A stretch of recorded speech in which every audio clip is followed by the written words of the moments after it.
3, 4, 5. 1, 2, 3, 4, 5. So you don't have to be complicated. And then never do 1, 2, 3, 4, 5 and something backwards. Just always thumb. Your thumb is 1. So 1, 2, 3, 4, 5. And important things and a crucis. So 1, 2, 3, 4, 5, 1. It's very important. So let's try for the 5. But what is this one? Got it, I guess. So this is your beat. 1, 2. Here we go.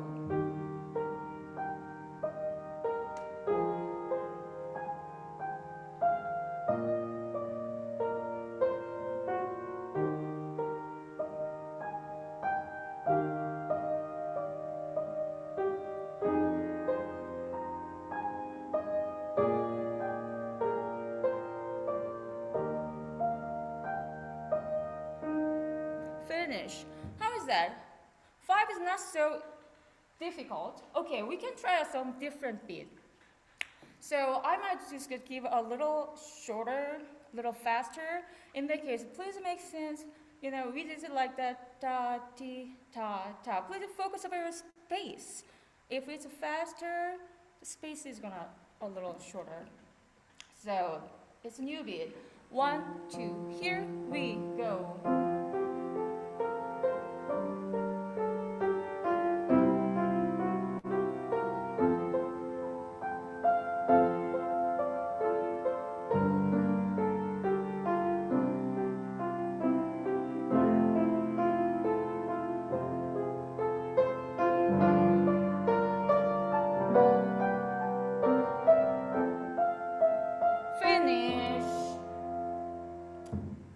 That's nice.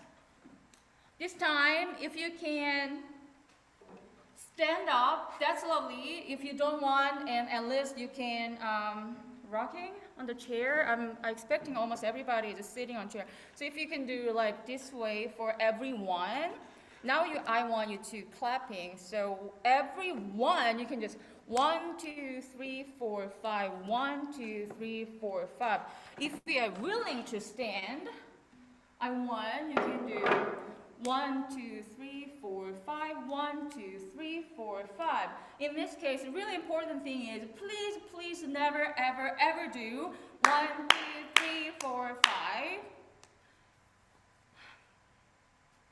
Rhythm always travel. So I do students for any kind of beat exercise. I usually do tapping with the finger. The reason why is you can see beat goes somewhere. It's never be on the same place. It goes somewhere and come back again. So we can make also grouping that's helpful. That's why I really like this exercise.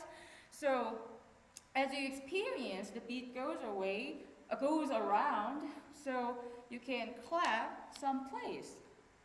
1, 2, 3, 4. It's helping for your waist.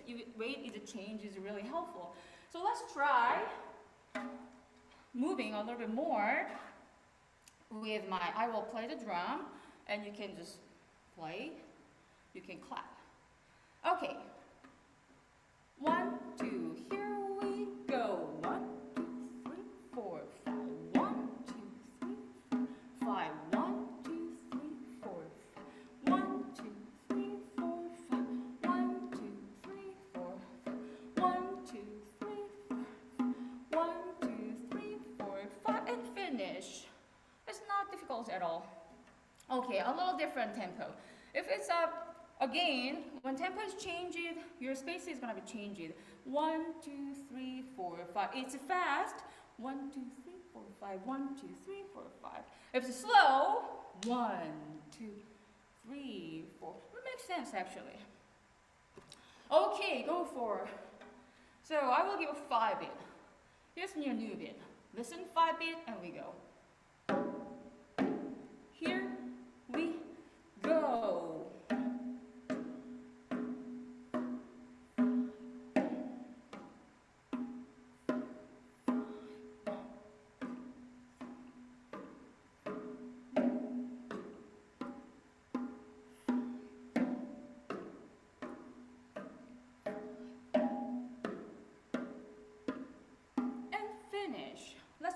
faster.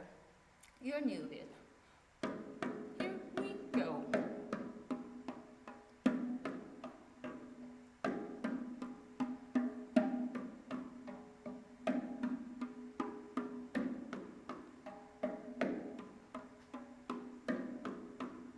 And finish.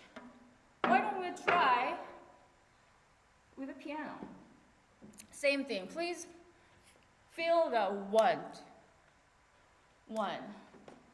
I'm going to play on the piano.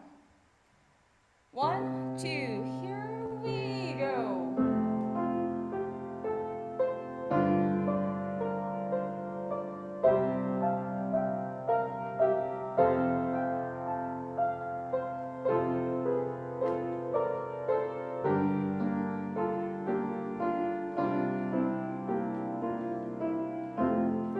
And finish in your new beat.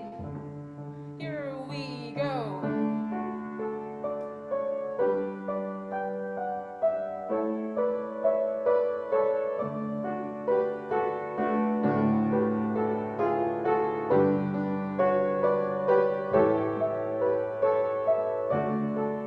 And finish.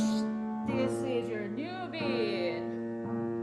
We go.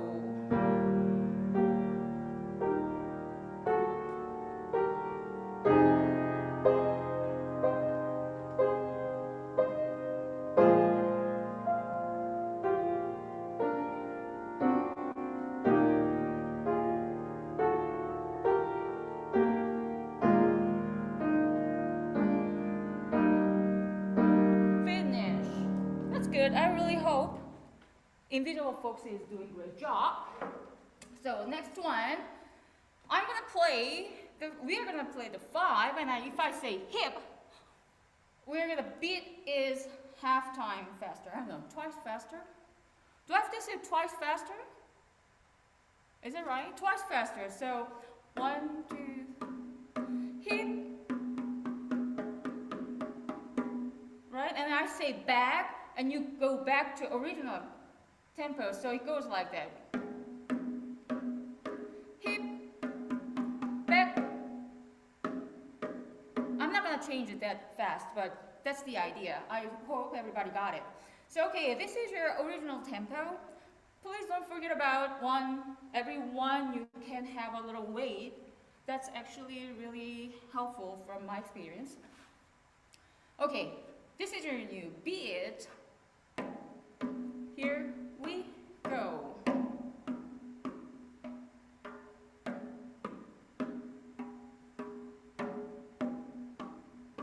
Hip,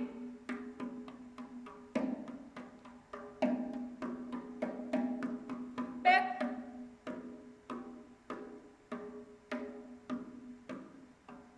hip,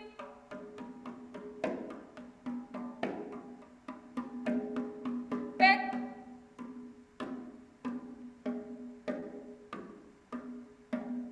and finish. It's not so difficult. Now, same thing, but I'm gonna say hop means twice slower. So it goes like this way. 1, 2, 3. Hop.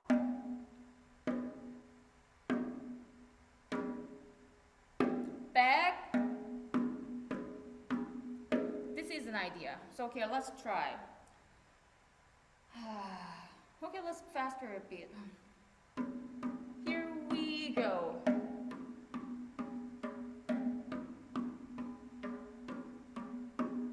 Hop.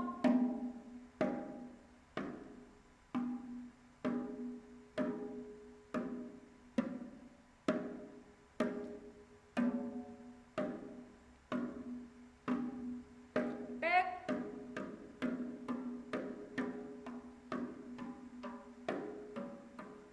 Hop. Back. Hop. Back. And finish. How is that? Is it right? Thank you. Now, There's no back, just only hip and hop. So we start original. If I say hip, hop, which means I'm coming back to the original, and hop again, hop, something like that. So you can just go twice faster, twice slower, that's all. There's no back. So sometimes it can come back to original, sometimes go somewhere. So let's try. I really want to believe everybody is good and on the same page. Okay, here's your new tempo. I hope I'm not really good at giving a great tempo. Okay, let's see. What's that? 1, 2, here we go. Hop.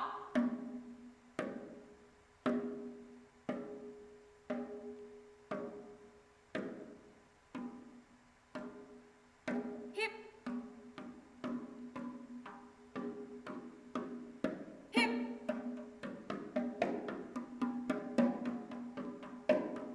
Hop.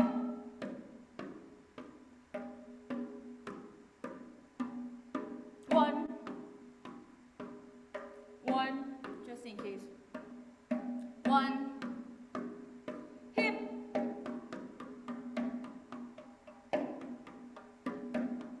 Hop.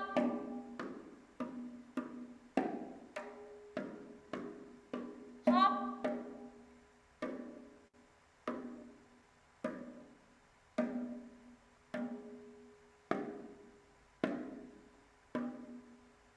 Hip.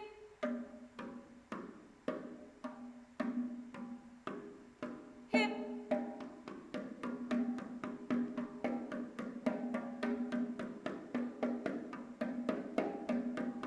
Hop.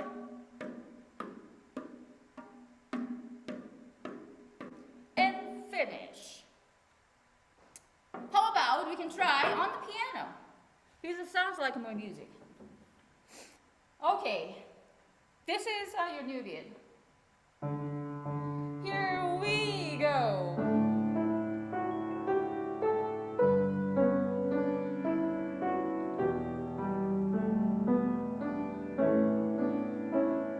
Hop.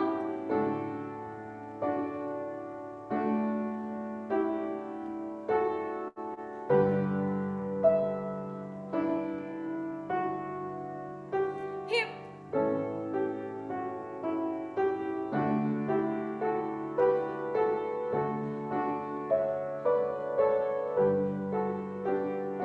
Hip.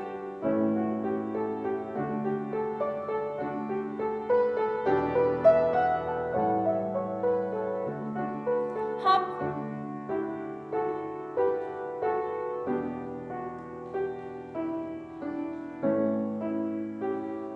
Hip.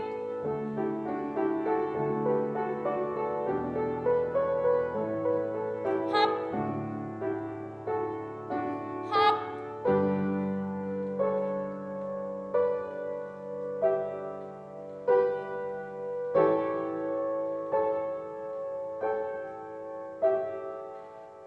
Hip.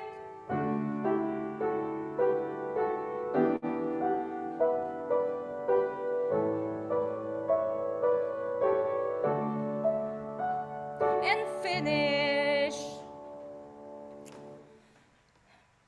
So far it's good. It's not so difficult, right? 5 is not really that difficult. One of my teachers said one time I had to improvise 5 very first time, and I was very perplexed.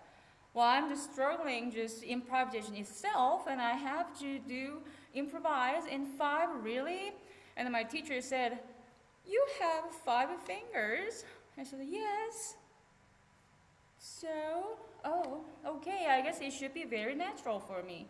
So I hope, just in case, if somebody has a problem, like, oh my God, how can I deal with 5 fingers? I really hope you can remember for what my teacher said. Like, we have 5 fingers, so 5 has to be very natural because we always handling this 5. Now, we're gonna do a little bit more confused or a little bit challenging for the hip and hop. I think that's a little more, changes a little bit faster. One last, or I don't know, not last. Okay, but let's try. It can be a little challenging. Okay, we can try. Ready? 1, 2, here we go.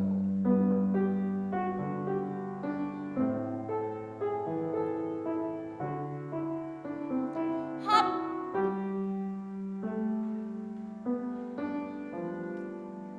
Hip.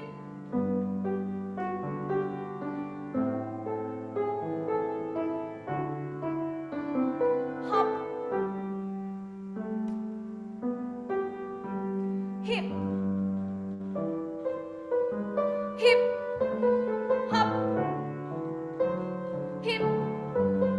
Hop. Hip. Hop. Hop.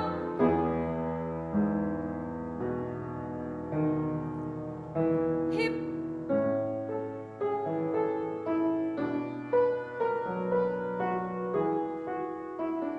Hop. Hip.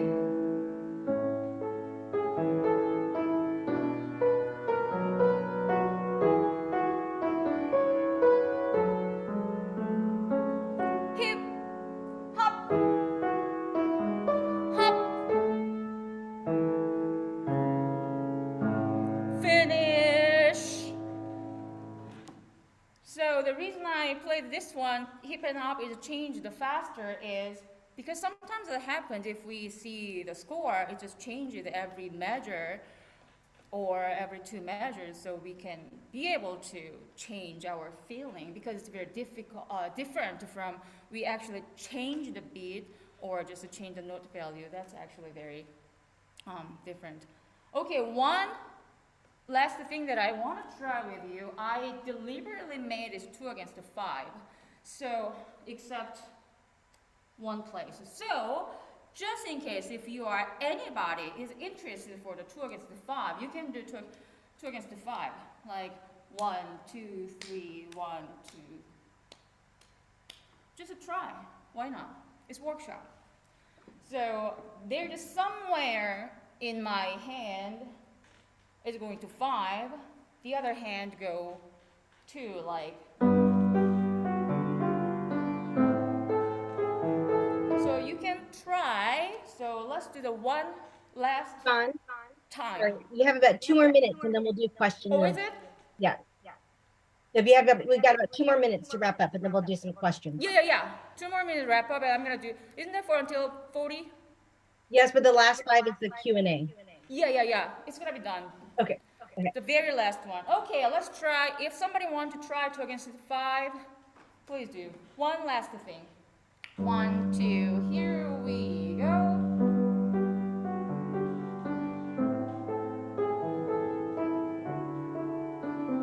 Hop.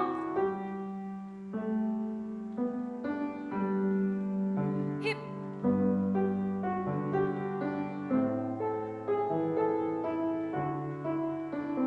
Hop. Hip. Hip. Hop. Hip. Hop. Hip. Hop. Hop. Hip.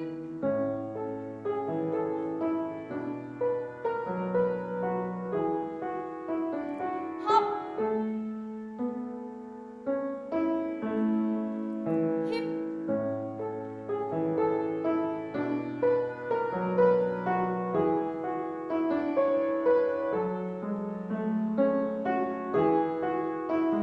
Hop.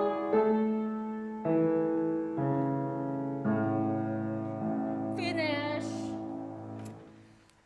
Okay, and if you do want to do, just please pick some simple music, not just 5 and just struggling. Okay, any question and concern Dusan, thank you so much for presenting for us today. This is absolutely wonderful. And I'm going to mute you if you don't mind while I'm talking, because I think there's an echo because of that. Anyways, I'm so glad you're here today and doing this. This is my first time to do augmentation diminution in 5, and it's lovely, lovely. So are there any questions? You're welcome to drop them in the chat or unmute yourself and ask Dusan directly.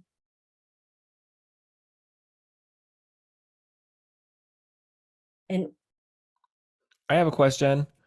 Were you was that all written out specifically, like when you were going to say hip and hop, and you had planned that, or were you kind of improvising that? Oh, other thing, most of the things are just improvising, but the very last piece of that I just kind of particularly I just wrote down yesterday because I didn't want to, yeah. Yeah. Okay. Good. Thank you.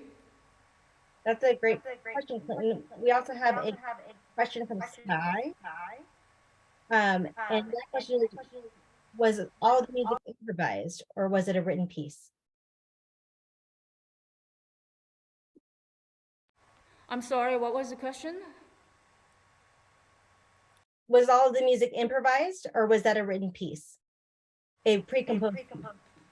Yes, everything is improvised. And then very last piece was I just wrote down yesterday, so it's nothing, you can't find, this is for, yeah, I just wrote down yesterday. I need to do that for some very last one, something said it, so like, okay. And I usually liked two things at the same time, so just kind of deliberately put like a 2 against the 5. Is that okay for your answer? Yes, that's great. Are there any other questions?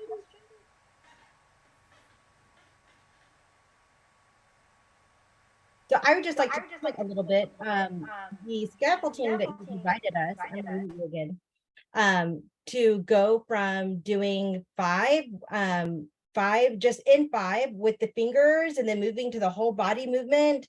That was great scaffolding. And I especially love you talking about how rhythm goes somewhere. And so when you're using fingers, right, you have to move where the rhythm has to move.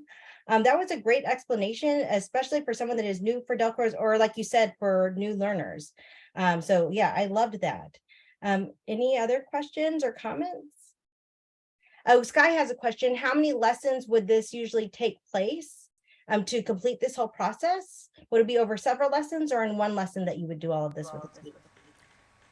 It depends on students' experience. So, I mean, it's not for the, absolutely it's not for the lesson for the 5. If you do this particular 5 one, you probably has to do 5 already. The students already learned the 5. For this itself, I think is kind of a 1-hour lesson. I think you can do that. Depends on, but I don't think it's not more than 2. Yes, is that okay? Yeah, no, that's Did I great. answer? Thank you so much. All right, well, we are going to go ahead and move on to our next presenter, and I'm going to highlight Sky real quick, spotlight her so that she can introduce. Hello again, everyone. Wow, Dusan, what a great start to our workshop this morning. Thank you for getting our brains working in 5. Wow, thank you so much. And now, everyone, Dawn Pratzen is a music and dance artist and educator with a background in creative arts and therapy. She, with over 35 years of experience, she holds a graduate degree in dance movement therapy, a licence in Dalcroze Eurythmics, and a certificate in Orff work. She serves on the Dalcroze Society of America's DEI committee, conducts monthly Zoom conversations with DSA members, and writes a blog for the DSA newsletter. Please welcome Dawn Pratzen, DEIA, Diversity, Equity, Inclusion, and Access in Dalcroze Eurythmics. Thank you, Sky. Thank you, Kay. Thank you for having me today. And thank you, Dushan. That was really fun. I'm going to play around with that material. It was really interesting and really nicely done. Thank you. So I come to you from Philadelphia, which for centuries was home to native peoples called the Lenape but Lenny Lenape, and there's a few others as well. And we are in Old City, which is the old part of Philadelphia, the historical section. And I live in a building which was in an industrial neighborhood where my husband's grandfather and father had a shoe business. And now it is in an apartment building, and it's really cool. We have a loft. And so that's where I come from. And I have my PowerPoint to share with you right now. Put on slideshow. Wait, I guess I should put on share first and then slideshow. So share screen, share, and then slideshow. Diversity, equity, inclusion, and access in Dalcroze Eurythmics. This is where I met Kate Pina when we were working together on some of these questions and discussions about our field and how we can support the world's movement towards better diversity, equity, inclusion, and access. I'm going to begin with a little background, and that is that I do not have the answers. This is an ongoing, evolving process of research, reflection, evaluation, and discussion. And with that said, I'll ask us to connect in with our bodies for a moment and just kind of keep a sense of connection to your breath, to your body. A lot of people, as a dance movement therapist back in the 80s, we were talking a lot about the importance of the body in healing and in life. And I think we're coming around to that on so many levels, including in the diversity, equity, and inclusion world, where there's an author named Resmaa Menakem who wrote a book about healing from oppression and racism, and that the body is a really important part of that. So it kind of connects to trauma work. So as I talk about this stuff, let's just keep staying in our body and what we started out so nicely with Sky and Dushan. I hope I'm saying your name right. The opinions and ideas that I'll express today are not the opinions and ideas of the DSA per se, the Dalcroze Society of America, but they're mostly my own, based on my own research and work on the committee. I got involved when Black Lives Matter, George Floyd, and all the changes that were going on and the protests going on. I mean, I was involved before that, but in particular, I started looking at what organizations were saying and doing in the music and dance fields. Excuse me. And in particular, I was struck by the dance communities taking responsibility and looking at their own compliance in assimilation and appropriation of cultural material, but not totally giving credit for that. And that struck me. And from there, I approached the Dalcroze Society of America president and said, what are we going to do as an organization? And we started this monthly discussion group. And that's been going on. And I can tell you more about that if you want. And I'd be happy to welcome other people to join. We talk the last Sunday of the month, and we have a pretty open discussion about our work as educators, as music educators, some composers, dance people. So we started a committee. We're working on a repertoire list. I have a very extensive resource list, which Sky put in the chat, that is constantly updated. And in the importance of looking at our own practices, do we demonstrate inclusion and equity in our organizations? Are meetings a safe environment where everyone's voice matters? Have I taken the time to look into my own biases and internalized white supremacy in my teaching? That's a loaded question. Have we looked at our field's history through the lens of anti-racism and equity? So I've been doing some research and buying books and renting books and going to the library. And so I've been doing a lot more sitting. But even as I'm sitting, I try to stay alive in my body. Bell Hooks is one of my favorite authors. She passed away 2 years ago now. Anything she's written, I recommend reading. And I particularly am struck by her intersectional definition: white supremacist, imperialist, capitalist, ableist, patriarchy. Kind of very inclusive, maybe not in every, doesn't include every version, everybody, but we must unlearn and deconstruct white supremacist, imperialist, capitalist, and ableist patriarchy. That's loaded and it's a lot of work to do that, but I like it. I discovered the work of Tema Okum a couple of years ago. Oh yeah, this is part of my background too that I wanted to include. In 2018, I became part of an online dance group. Before COVID, before Zoomerinis that we all do, I met with a group of dancers across the North America land to look at movement and move together and use read text, read books, articles. And we started reading books and articles about racism before George Floyd, which was really interesting. And we create improvisational structures that allow us to kind of go deep into the material and then do something creative with it, sometimes in a partnership with someone in a Zoom, in a breakout session, improvising as a group. And that's how I discovered the work of Tema Okum. She wrote an article called Characteristics of White Supremacy.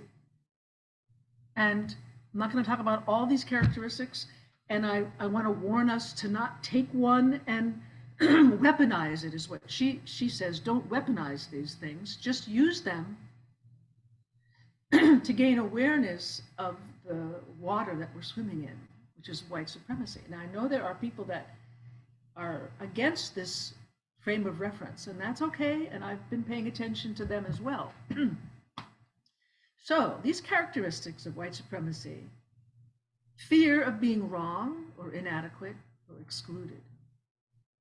Perfectionism, there's one right way. Paternalism, we know the right way. Objectivity, being qualified, having degrees, being qualified, having certificates. This is not a bad thing, but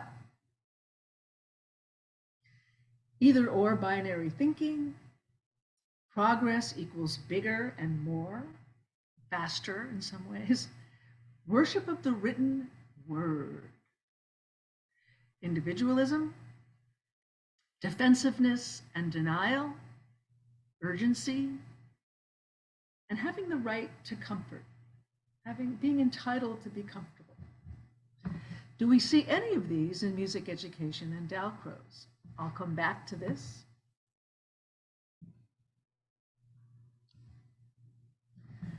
And then I became aware of the work of Philip Ewell.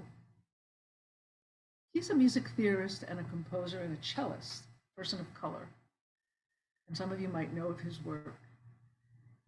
He analyzed the history of music theory in particular through the lens of the white racial frame. And he says, I believe that only a critical examination of whiteness and our white frame can reveal how we got to where we are, so that we can begin to dismantle the racialized structures that form our music theory field.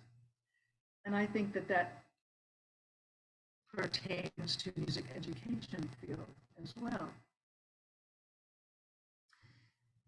Philip Ewell presented his paper to the Society for Music Theory, Society for Music Theory, and it kind of, we got a lot of response. Some of it was negative, and I find it fascinating. He talks about Schenker, and I didn't know anything about Schenker because I didn't study music theory other than, you know, in grad school, in undergraduate school, music. I have a degree in music from Hart. I'm a flutist, and I studied music theory, you know, as all of us do in music education, in music school. But I never heard of Schenkerian analysis or the the theory of Schenker, which I'm just learning about a little bit now. And in my historical research, I found a reference that Schenker made to Dalcroze.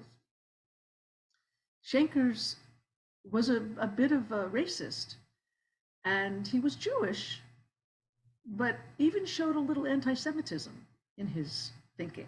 And he was arrogant and, thought his work was brilliant. And it had a big influence on music theory. And I'm not an expert in this at all, but I went to a couple presentations of Philip Ewell, and he is busy working with a couple of other educators on a new book about music theory that's not from the white racial frame. And it's supposed to be published maybe in 2024. And if anybody knows any more about that or has a question or a comment, I welcome that later in the discussion. I pay attention to the other side, the conservative side, that is, John McWhorter is one of the people that I pay attention to. I read his New York Times column, and I watch him on on a YouTube video with Glenn Lowry. They have a regular discussion. And he thinks anti-racism and wokeness is a religion. He says we already had the civil rights movement. He says no to affirmative action and forced diversifying. He is a music lover, John McWhorter, and an amateur musician. He's a pianist, and he loves music. And he writes about it and talks about it. And he gave Philip Ewell a real heck of a time in his New York Times rebuttal of Philip Ewell's perspective. John McWhorter says it's okay that there aren't many blacks in classical music. So what? Now, around us in the Boston area, where I also spend some of my time, as well as in the Philadelphia area, there's a lot going on in the orchestra, in the opera,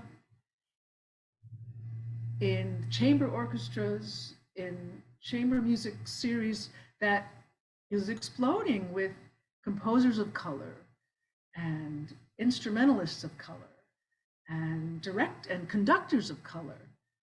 And I think it's fabulous, and it's obviously intentional. We have ignored people of color in our music history. White supremacy and racism exists in our water.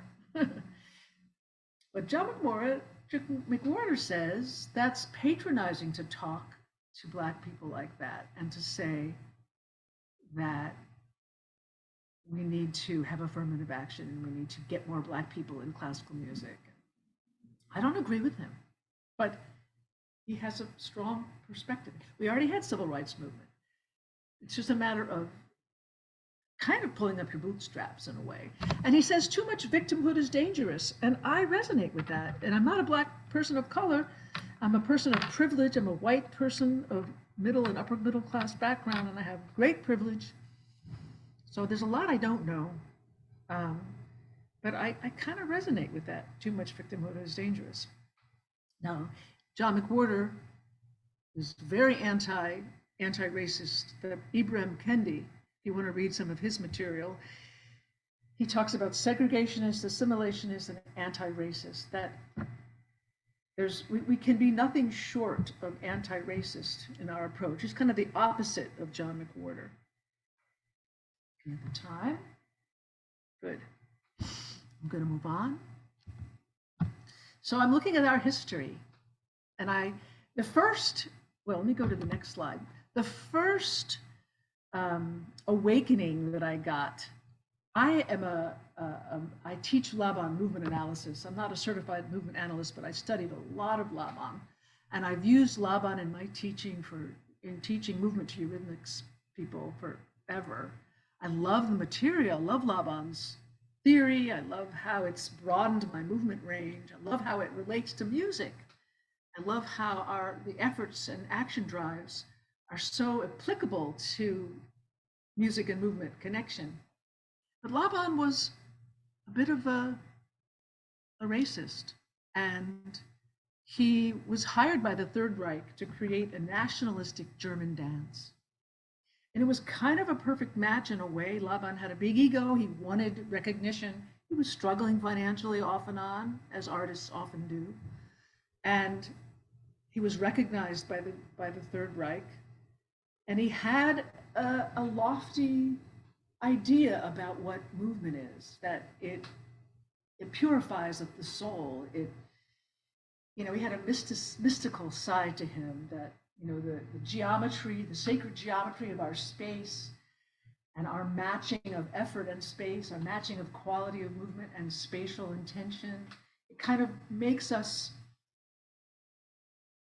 it heightens our humanity, or heightens our, so it was a perfect match for the Germans to say, German nationalistic dance, Laban.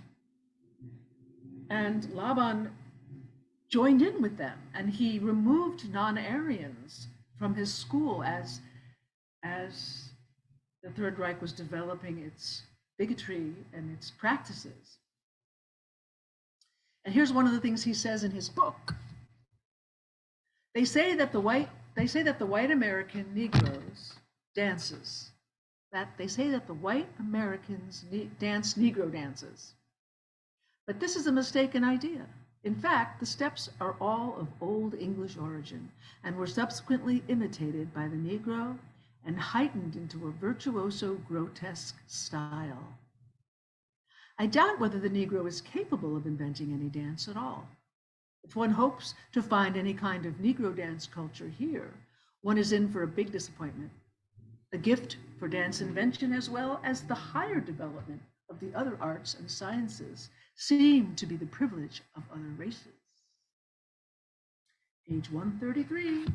Had this book for a really long time, but I didn't read it recently.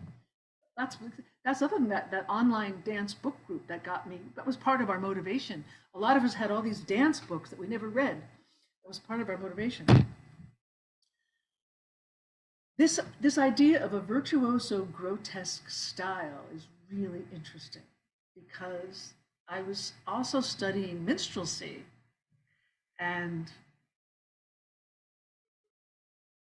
the combination of fascination with Black dance and Black culture, and rejection and criticism and degradation has been going on forever. Assimilation of Black culture, Black movement, Black music, well, at the same time as appropriation, assimilation, at the same time as racism is really a fascinating part of our history, a sad part of our history. And then I said, okay, what about Jacques Dalcroze? Emile Jacques Dalcroze, he was in Switzerland, and he was invited by Germans to create a school in Hellerau, and that was where a lot of his most wonderful material was developed, especially performance-wise and plastique-wise, because they had a theater that could be moved and shaped and created very originally. But he did not do what Laban did. He was not a joiner of the Third Reich. In fact, he protested against this German bombing of the Cathedral of Notre Dame pre-World War I, or very beginning of World War I, not pre, beginning of World War I. And he signed his name protesting it. And he was asked to take his name off by some of the Germans who were supporting his work, and he would refuse to do that. But he also had a number of people from his school that became Third Reich people. Oh, one guy's name begins with a B, but I can't remember what it is. A person from his school, sorry, I'll have to look it up, who became one of his best teachers, and he became a Third Reich proponent, Nazi, became a Nazi. And he also had other folks who, in particular, a couple who were confiscated, and asked him if he would support them and help them. And he refused to do that. And when someone spoke to him about the horrors of the concentration camps, he said, "Don't speak to me of such silliness." Now that's the kind of thing that we know that people just didn't know about it. And I think that's true, and couldn't believe it. It just, not only did they not know, just how could that can't be happening. In addition, one of Dalcroze's quotes, as we're looking at our history and just understanding where we're coming from, one of Dalcroze's quotes, if we would restore to the body all the rhythms it has gradually forgotten, we must not only offer it as models the jolting, rioting rhythms of savage music, but also gradually initiate it into the successive transformations which time has given to these elementary rhythms. Now, history takes a lot of work to figure out who's absolutely right. You know, the book that I read, the Erwin Spector book, Erwin Spector, the work of Emile Jacques Dalcroze, has a lot of documents and things. You know, it's pretty well researched. This book, Hitler's Dancers, has a lot of actual letters written and governmental documents that prove some of what she says, but some of what she says, she kind of extrapolates a bit. Anyway, where was I? Yes, this quote. I think the idea that savage music is primitive, everyone thought that. Maybe not everyone, but all the white Europeans thought that, and all the anthropologists thought that culture is one of rising from sort of primitive to higher. And here we are in Dalcroze Eurythmics. The questions: how does our practice of teaching eurythmics enable white supremacy culture? And how does it challenge and undo white supremacy culture? I think that enables it because of a certain amount of elitism and a certain amount of lack of humility about the integration of music and movement. When I first started talking about this work with my colleagues, people's response was, yes, we need to bring Dalcroze to more people of color. Yes, we need to bring Dalcroze into the public schools. That's, you know, one perspective. That's paternalism. That what we have to pass to other people. Perfectionism is one of our characteristics that we have a bit, which can get in our way. I know music education has a lot of perfectionism, which is both wonderful and problematic. Just something to keep in mind. We don't want to cut our quality, but we want to be aware of some of these dynamics.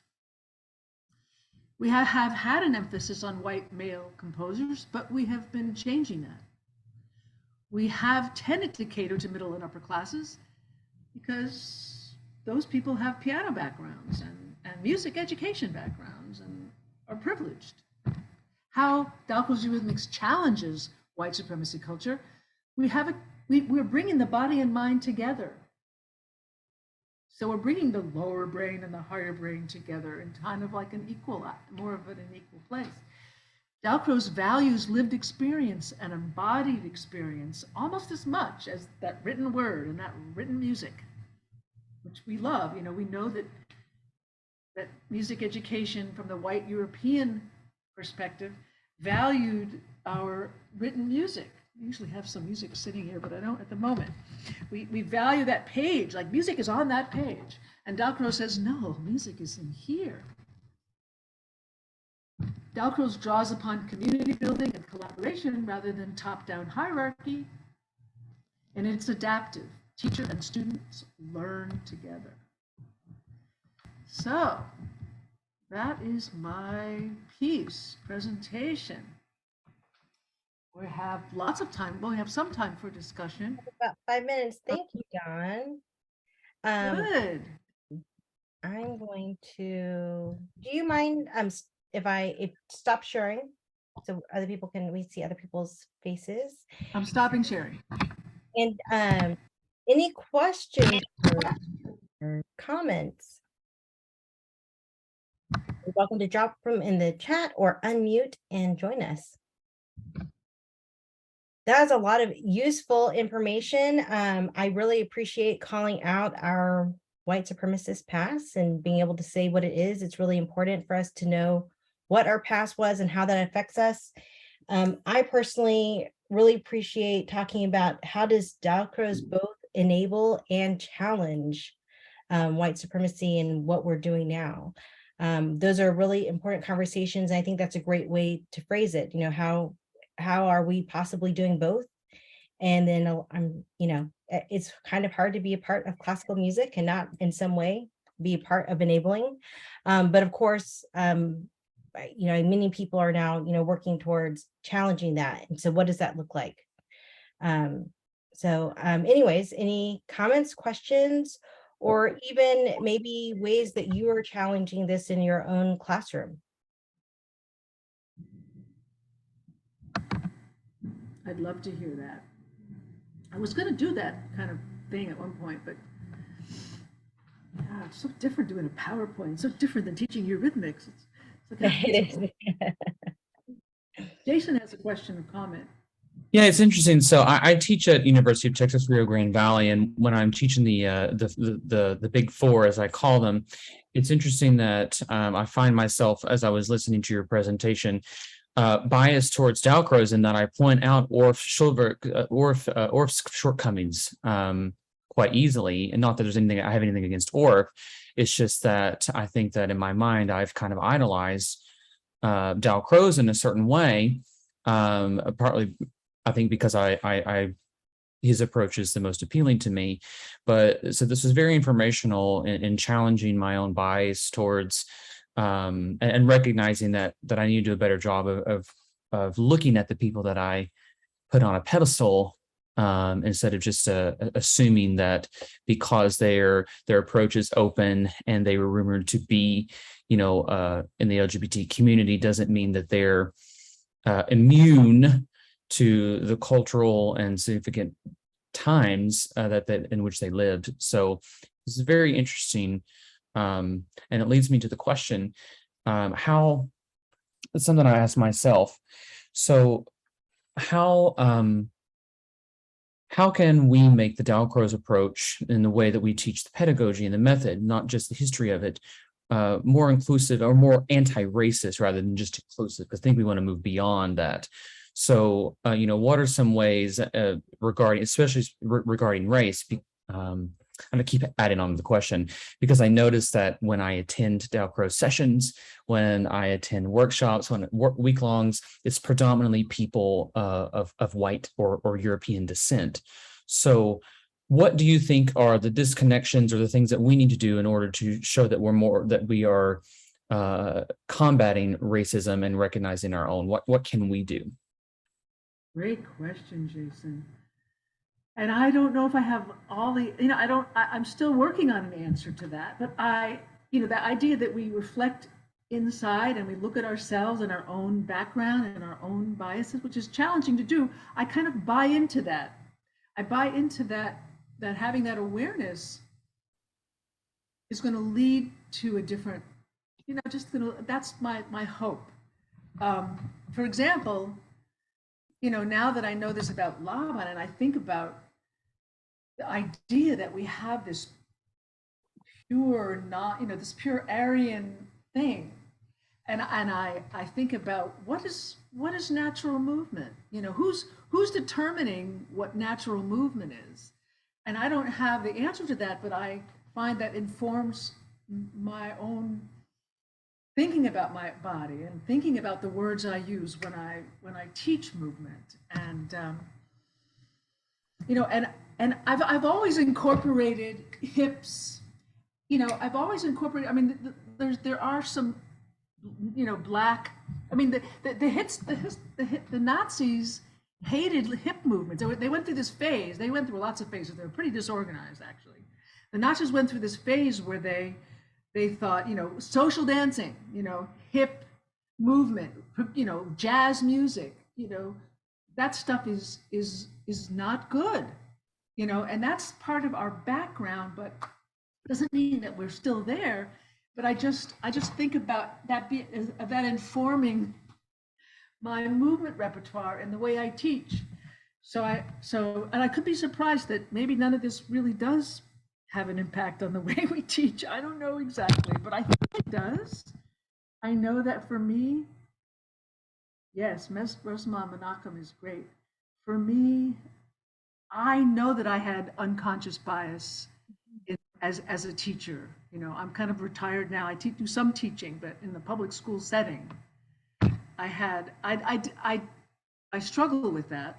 But I think there was a pervasive sense the black children were the ones getting in trouble. The black children were the boys in particular were the ones that were acting out and the ones that were in the teachers in the dean's office. And I need to get back in the classroom after doing all this research, and then I can answer your question. And I'm curious what the answers to that. If anybody has any answers, I'd like to hear about it. I'm just going to say something real quick because we're actually in our break right now. So first, Don, I really appreciate you talking about this and being vulnerable.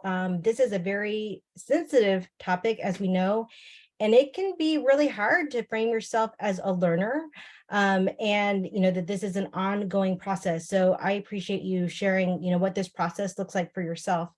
For me personally, if you have not have not looked at Learning for Justice, there are social justice standards that identify diversity, identity, justice, and action, and like essential questions, but then also standards like what you see through NAFNE. So that might be a way to kind of help you. I've been using that framework personally to help diversify what I'm doing, but also doing the work in your lessons, right? And what you're teaching is going to be really important to create change. If we want people to see what it looks like, we need to be giving examples of that. I agree. It's hard when you're not teaching all the time. Whenever I am teaching, I'm throwing new things in because I'm not teaching every day like I used to be. So it is more difficult when you're not in the classroom all the time, or can be. So I just encourage everybody that if you're interested in doing this work, to make it action. And we're actually going to have someone a little bit later, Amanda Soto, show us how she turns this kind of work into justice and action in her classroom. We are on break right now. We have until 9:20 Pacific Standard Time. So we will go on break. You're welcome to turn off your video. We will keep recording during this time, and we will see everybody in a minute. Thank you so much, Don.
Hello, everybody. We are back. Guy, would you like to introduce our next person? Yes, I would. Amanda C. Soto is currently an associate professor of music education at Texas State University. She is currently the co-director of the annual Smithsonian Folkways certification course in world music pedagogy. Soto's research and presentations are focused on mariachi and world music pedagogy, social justice and music education, and children's musical and cultural identity. Please welcome Amanda Soto, the use of eurythmics in world music pedagogy. Hi, thank you. Thank you so much for inviting me to be here. It's a pleasure. I hope you all are having a great Saturday. Just a little note about my handout. Some of it includes some activities and different information for stuff that I really won't be going over in great detail, but towards the end has the stuff that I will be, all the links to the videos and audio that I'll be using in the presentation. So, all right, so let's get started. Oh, great. Yeah, that's right. We do have a class here at Texas State in the summer, and then we have an online course. It's a 3-day online course, and you can go and hit the link if you want to see the different presenters and different musics that are going on this summer. So, all right, let's get into it. So I'm gonna briefly talk a little bit about what is world music pedagogy, and then through one of the dimensions, kind of take you through some eurythmic type activity through conjunto music. So I don't know if anybody knows, if you want to put in a little reaction, if you know, heard of conjunto music, or if you know what conjunto music is, but I'll explain a little bit of that, and then I'll open it up for Q&A. All right, good. Well, hopefully you will hear some great music and get into it after this. So world music pedagogy actually comes from, it was first introduced, or was introduced by Patricia Campbell, created by Patricia Sheehan Campbell in her 2004 Teaching Music Globally book. This and Teaching Music, oh God, what's the other capstone book by Bonnie Wade, I can't remember, set off the Oxford Global Music Series. And that's a great resource that has activities and kind of short 125-page with audio lists, materials on musical culture, like music of China, music of Trinidad, things like that. And so her purpose in doing this was to teach globally, so commitment can be made to shaping students' understanding of music in its multiple human dimensions, thus reflecting the pluralistic perspective of our era. So it's really based on a set of listenings that move into action, right? So you'll see it in the different dimensions going through that, and then having this understanding that music is a global phenomenon, and it having a more pluralistic view of music, but then also a more rounded view of the music that we present in our class. So let's look at the 5 dimensions here of world music pedagogy. And I forgot to include this in my handout, but I can always send it to Kay and Sky, and we can, or maybe you could take a screenshot of this. But here's the 5 dimensions of world music pedagogy. First one starts off with attentive listening. So when music is unfamiliar to us or to students, we often have to kind of guide. We always talk about teaching our students how to learn, listen, but sometimes we have to guide them into the music. As I've heard students and some teachers say, this is a wall of sound, I don't even know how to make sense of it. And then, so this is helping them get into it. And it's focused on either musical elements and structures. It can be a guided listening map or guided questions and things like that. Then we go into engaged listening. And this is where some of the eurythmic components can come into play, where this is active participation by a listener in some extent of music making while the recorded or live music is sounding. So this is where they're singing, they're maybe tapping out or playing a specific rhythm on an instrument or on the desk or table, or doing body percussion, or they're moving, they're dancing. So they're kind of going along with a specific aspect in it as well. So we're going from passive listening now to engaged listening. And then we have inactive listening, which is music that can be brought to performance level by students through the combined use of notation and listening to the selections and styles presented. So Um, there's a lot of listening that goes into it. So we're not just using our eyes for the piece of music. And sometimes we don't even look at the notation, depends on the grade level and the skill level. But we're using our ears and trying to get that characteristic style in there in the performance. And sometimes that goes along with the notation. I'll show you an example of that, and sometimes not. And then we go into creating world music. And if it's appropriate, this is where, you know, we take everything that we know about the musical culture and the music, and then try to see if we can adhere some of the principles of the particular music into a new creation, right? Showing a full understanding of this. So this is the internalization of sonic structures to be achieved and demonstrated. So composition, improvisation, songwriting, extending a piece. And then within these four, you have the fifth dimension, which is integrating world music. And this is where we are getting to the contextualization to develop greater cultural understanding. This is where we bring in, you know, the culture of the music, how is it practiced, where did it come from, how is it used in different communities, how is it taught and learned. And I think this is the piece that is where we can use it to make sure that we're not doing cultural appropriation, that we're being respectful, that we don't just play one piece from a musical culture and then our students think that that is the one piece and that's the only kind of music that comes from this other culture that they're studying about, and leads to a greater understanding of it. And that can influence what we do as in terms of attentive listening, the types of engaged listening activities we do, also how we perform and how we incorporate in an active listening, and the creating world music as well. So it's all a big picture package, but knowing that the fifth dimension integrating can be within any of those five. All right, so let's get into what is conjunto music. Some of you never heard of it. So we're here in the United States, and I asked my kids, okay, one time I was teaching in Idaho. Okay, we're here, and I play the music, and where do you think it might come from? And because there is some Spanish in it, some might say, I point over here, well, what about over here? Maybe. And what about over here? Maybe. And what here? Maybe. Yeah, that could happen, right? Because we're closer to Mexico and they know that they speak Spanish. But conjunto music actually originated in South Texas, down in the Rio Grande Valley, where Jason's at, actually.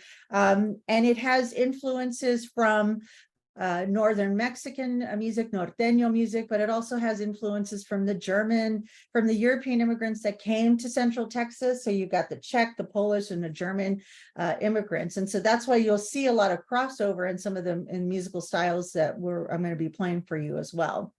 So conjunto music also is, I never had to disclose, I've never played conjunto music, but boy, have I danced to a lot of conjunto music in my day. And it is the music that I feel symbolizes who I am. When I hear it, I think of home, I think of who I am, and I think of my family. And it's a music that is very representative of this cross-pollination and musical style hybrid of Mexican and Mexican-American, but now you also have that immigrant German or European influence in there as well. So conjunto, the word refers to an ensemble, but it also refers to this style of music. It's one of the few musics that originated here in the United States solely. And that was a regional music from South Texas, but actually has moved all around traveled all around the world as people from South Texas migrated throughout the country for migrant work and just for movement in general, but then also in different parts of the world. I remember doing a study sometime in Peru, in Lima, not in Lima, in Cusco, right in the middle of in the Andes. And I remember I was at a homestay making some lunch with the family, and what comes on the radio, and it is conjunto music. And I was like, what? They listen to that over here? So it has traveled all over the world. It's distinguished by Mexican song forms and some of the European rhythms. So song forms like the canción ranchera, the corrido, canción romántica, and European rhythms like polkas, waltzes, and rovas. And it's a popular dance music. So dancing is at the heart of this music. You don't really usually play it for your own sake, but there's always dancing that comes along. And when I was growing up, this was at parties and functions, weddings, celebrations, And sometimes, you know, we would sneak into parties or weddings that we weren't even invited to, but we bring a fake present because they were really big, you know, sometimes 200 to 600 people. So they're not checking that closely who's coming in or out, you know, and we would dance because we know there would be a good band or artist there. This music has 4 different instruments. It originally started off with the bajo sexto and the accordion. The bajo sexto is a 12-string guitar from origins from Spain. And the accordion, that's what they call the brothers. So if you don't have the bajo sexto and the accordion, you don't have conjunto. Then you have what used to be an upright bass turned into a bass guitar, and then what used to be a tom-tom drum turned into the drum set. And sometimes nowadays, modern, you know, the role of these instruments have changed. There were no vocals at the beginning. Vocals came in around the 1940s. Some of this music was early 1900s. And so, you know, it continues to evolve and change as possible. Some of you might be thinking, oh, what's the difference between conjunto music and Tejano music? Tejano music also is Texas Mexican music. And if you know Selena, if you've heard of her, J-Lo got her big break because of her starring in her movie. That Tejano is more of a modernized version of conjunto with more instruments and more influences as well. But some people can kind of hear that they might be the same, but Tejano music is not as popular as conjunto music now, because ever since Selena died, people say that's what Tejano died, but it's not true. I mean, it's still around and popular, but conjunto has made a resurgence as well. Okay, so let's go through learning through attentive listening. And this is, again, directed listening. So we're going to look at, I don't have graphics for this, but we're going to be looking at, I'm going to give you some guided questions. So we're going to this album. This is on the Smithsonian Folkways, and you have a link to that. And so you can hear 30-second clips of the music. You can buy it if you want. And then you can download the liner notes that have all the information about all the different songs and background information. It's really well done by Dan Sheehy. And then this is Los Tex Maniacs, who I love and I've met many times. They play over here in Green Hall that I live next to, and they're awesome. And this is a song called Marina. And this album was produced in 2009. So I want you to listen and see, what instruments do you hear? Pop it in the chat.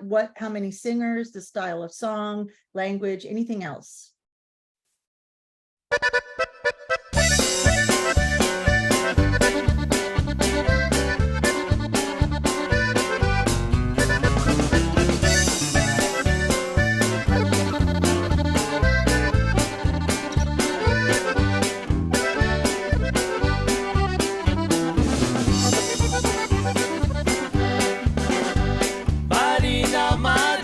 Marina, te quiero con el corazón, te quiero por toda la vida, porque tú eres mi adoración. Sabes que te quiero y que nunca te he olvidado, te lo juro, mi Marina, nunca te olvidaré. Sabes que te quiero y que nunca te he olvidado, te lo juro, mi Marina, nunca te olvidaré.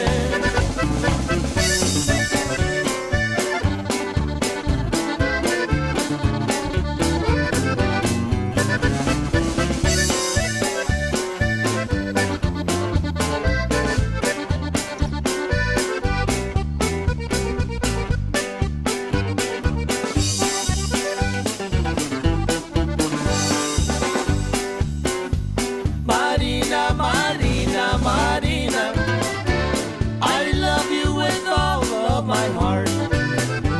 My love for you, dear, is forever, and I pray that we'll never part. Sabes que te quiero y que nunca te he olvidado, te lo juro, mi Marina, nunca te olvidaré. Sabes que te quiero y que nunca te he olvidado, te lo juro, mi Marina, nunca te olvidaré. Okay, I'm gonna stop it there for time purposes, but you can get the music, and they're all also a lot of the Smithsonian music is on YouTube, so you just search it and then you can hear the whole track for free. But Yeah, so this is all the answers. Great. You got all the instruments, you got the accordion, the bajo sexto, the bass and the drums. You got the two singers and the vocal harmonies, and the style of song. Yeah, it's a polka. That's right. So it sounds like a polka. And we got English and Spanish in here. And makes you want to move, doesn't it? So we have the canción polka, which is a polka song.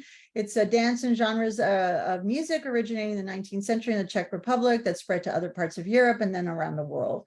And so this Tejano polka is a danceable 2/4 polka beat. And that influences how we dance to it. Okay, we're going to go to the next song, A Mover el Bote, and this is from the same album. And so I want you to listen again, how many singers, instruments, I mean, you probably can guess all the instruments, style of song. What can you tell me about the tempo or the meter? What does it make you want to do and anything else?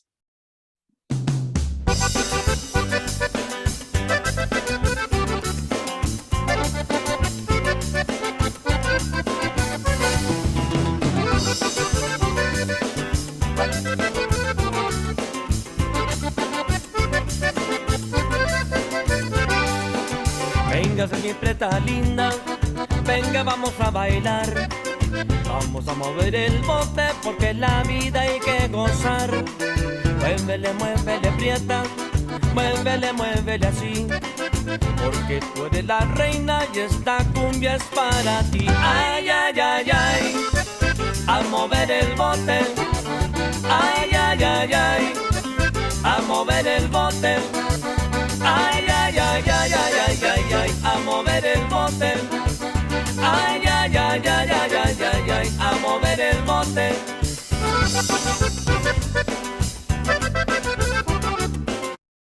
All right, good. Yeah, so the really interesting, yeah, makes you want to move, really interesting comments on here. Singers, we have one, but then a couple, and then it switches to the harmony there. Instruments, we got the same instruments there. Anybody know the style of song?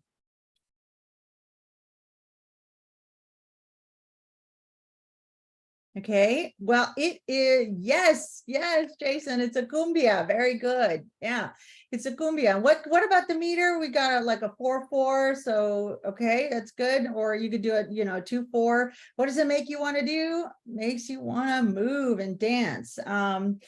Anything else about this piece? Anybody got anything else?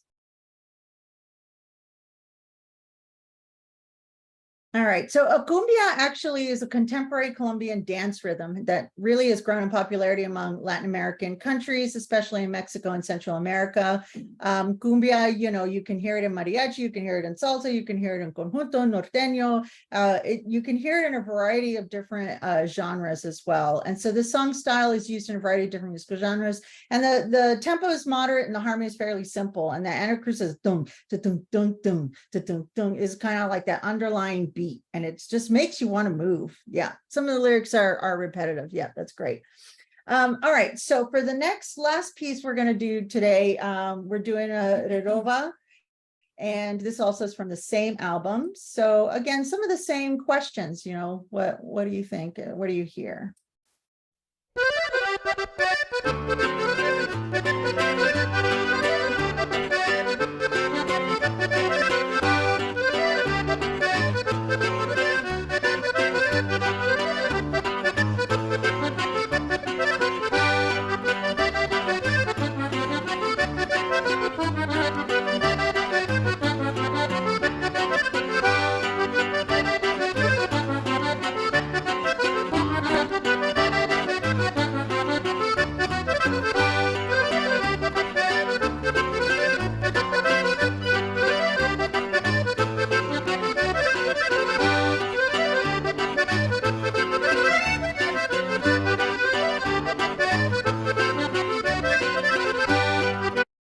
So yeah, so instruments, we got kind of the same instruments. Do we have any singers? Did you hear anybody singing? No, we don't have any singers on this one. Yeah, no singing. Yeah, it's like the style of song. It's a redova, and that's a waltz, right? It's a type of waltz. And with that, we have the 3/4, right? 1, 2, 3, 1, or you could do 6/8. just kind of, and you know, it's a moderate tempo there, and yeah, lots of repeating sections on this one. So so this Redova, or it's also mentioned like Redova, I guess, I'm not sure, but it's Czech origin, derived from the re, I guess, the whirl, danced in a 3/4 meter with turning and leaping waltz steps. I don't know if anybody knows how to dance this. I wanted to just show you briefly some of the videos, and this is just for context here, really quick. But this is from our Worst Fest here in New Braunfels. It's one of the largest Oktoberfest celebrations in the world. It's 2 weeks, and during this Worst Fest, you have lots of different polkas, but then you also have some conjunto groups. Some Les Tex Maniacs have played there. So I'm going to go to about right here where she's teaching the kind of women are backwards, so we're going to start moving in the correct direction. What you need to do is mirror his steps and you'll be right on cue. And now we just add that extra little skip as we move back to my left. And left and skip and right and skip. Perfect. Now that we have the basic steps down, let's add some music and put it all together. Love to go a-wandering along the mountain track. And as I go, I love to sing my knapsack on my back. Sing along! Okay, and then here is the conjunto canción polka, and this is at one of the festivals, I believe, either here in San Antonio or down in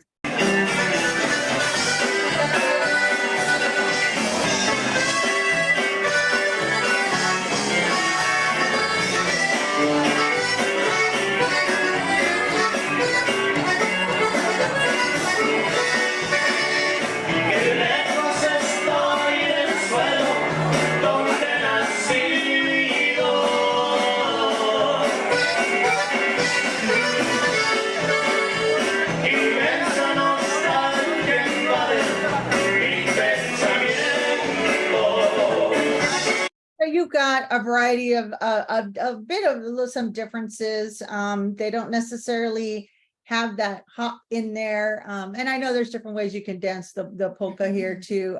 But here there's different partners, there's spins, there's turns. Some people want to do it by themselves. You know, it's kind of fluid. So that is an example of the canción polka.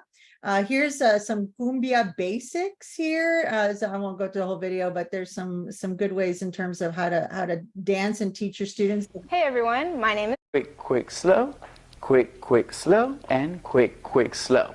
We're going to do it with our counts so you can see what number this comes into play on the transition and the transition going back into your basic. So the counts are going to go 1, 2, 3, 5, 6, 7, 1, 2, 3, 5, 6, 7. So I'm actually pulling on 6. Okay, I quick, quick, slow. So it's going to look like this. Now, don't forget 5, 6, 7, 8. 1, 2, 3, 4, 5, 6, 7, 8. Now, turning around, we're going to start traveling to the left. Now, for the ladies. So I can let you to kind of go through that, but then here is the conjunto tejano. Beautiful ladies, if you can make some noise.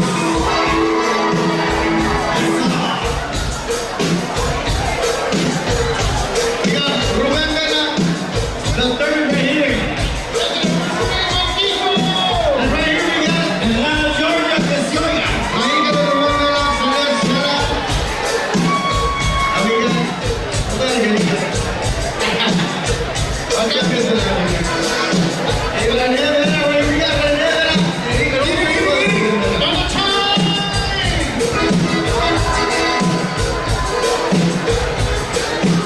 Las mexicanas son lindas, pero también las tejanas. La mujer que a mí me quiera, me tiene. I'm gonna stop it there because we're running out of time. But you can kind of see, you know, well, first in this picture, the country, Texas, you know, influence and the Mexican, you know, coming together. But yeah, there's several different ways of dancing that cumbia, and you can see the turns. And usually this music, you're in a group going counterclockwise in a circle. So all the couples move. The Redova here.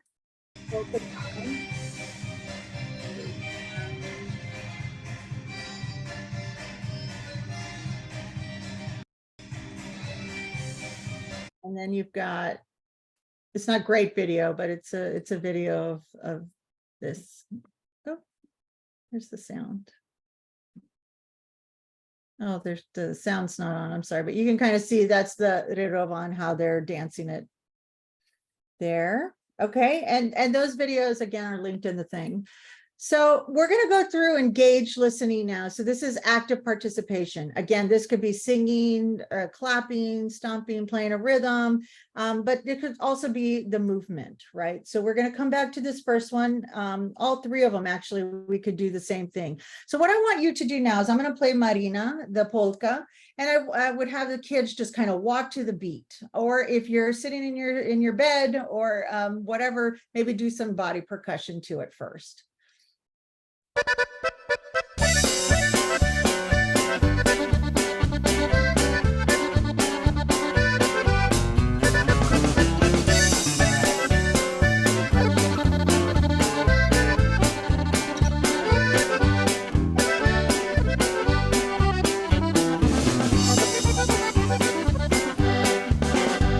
Marina, Marina, Marina, te quiero con el corazón, te quiero por toda la vida, porque tú eres mi adoración.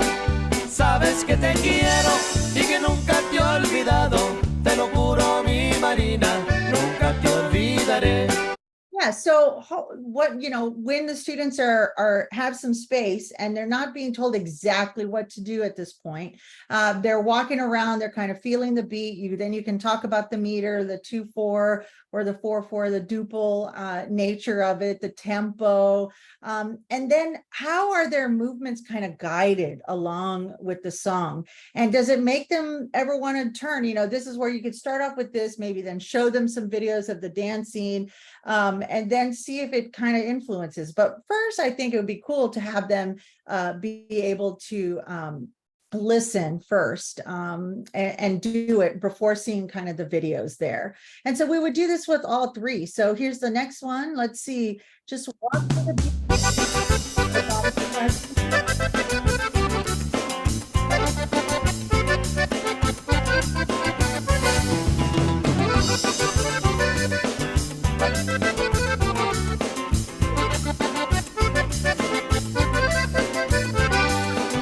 Venga, mi preta linda, venga, vamos a bailar.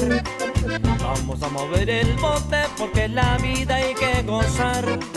Muévele, muévele, prieta, muévele, muévele así. Porque tú eres la reina y esta cumbia es para ti. Ay, ay, ay, ay, a mover el bote. Ay, ay, ay, ay, a mover el bote. Are there times where, because when you know more about this music, and we just don't have time to get into it, there's specific times where we do the turns, where we do, we might turn the body, we might do the spins, different things like that. And then the Redova, you can kind of.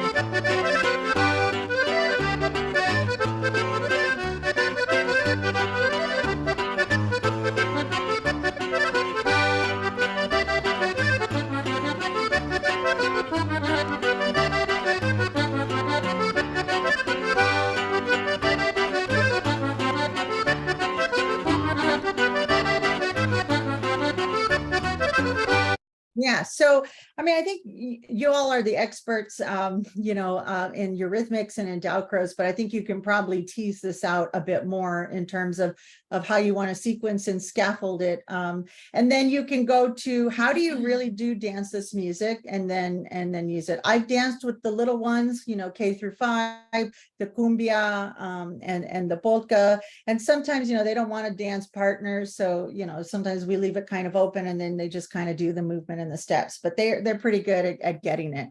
I know I have like 1 minute, but I just kind of really wanted, I'm going to go through super fast, different examples of what engaged listening can look like. So here's another album from the Smithsonian Folkways, El Coco Rayado, and we would be singing part of this. There is engaged listening to a very old cumbia. Let me just play this old cumbia for a second. Oh, I can't. Oh, it didn't work. But and then they play that dum ba-dum bum bum ba-dum bum bum, that cumbia rhythm on the drum. And then we go to an active listening where we're trying to get up to the performance level with the listening and the playing. I've had students play on the recorder to a piece called Bajo Sexto y Acordeon. Some can say that performance, because dancing in this musical culture is so integral to it, that dancing is part of the performance. So that could be dancing the cumbia. And then this is that old cumbia piece. And then I made an orp arrangement out of it. So they have the drum, you can do the bass xylophone, or any of the xylophones can play this part. And then you can have some of the upper instruments, the alto soprano play or sing or recorder on there. And then creating music, right? We're recreating or creating, extending. And this is really where we're getting that solid measure of musical understanding. And this can look like composing our own verses in bajo sexto y acordeon in English or in Spanish. This could be taking this, there's a solo piece in here, a solo section. They can improvise there or extend it. And then there's another coco rayado. There's other things you can do, like write different song lyrics and extend the piece, or put in a new melody and lyrics and maybe a grito in there as well. Again, integrating music. Who are the musicians? What is the music? Where does it occur? When does it occur? A lot of this coming out of one of the great, there's a great elementary world music pedagogy book that I highly recommend. That has all of this stuff. And then extensions, you know, if you're here in San Antonio, you know, we always think about going to the symphony with our students, but maybe going to the Guadalupe Cultural Arts Center, going to one of their performances. If you're down in the Valley, going to the Conjunto Hall of Fame, you know, they got events. If you're here in San Antonio, the Conjunto Festival, or any local festival, or hiring a person to come and play or teach your students how to play conjunto. This is an elementary conjunto from Brownsville.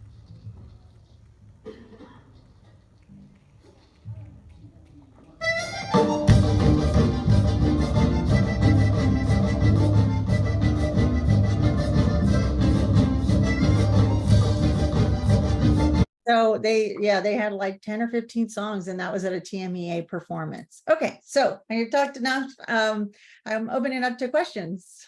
All right, thank you so much. So you're welcome to unmute yourself. And do you mind stop sharing so we can see you here? And jump in or throw a question in. While we're waiting for questions to come in, I did want to say that I really appreciate you sharing a framework to share music that may not be our own in a way that is respectful. One of the things I really like about world music pedagogy is that you first learn about the historical and social context and what would happen in that context of playing, the dancing, that kind of thing, before you move on to creating. I especially love the special attention that's paid to listening and teaching students how to listen and what to listen for. That's often something that we expect students to know, but don't actually teach. What does that look like, right? And what should that experience be like? So I appreciate that. Questions, anybody, please feel free to jump in.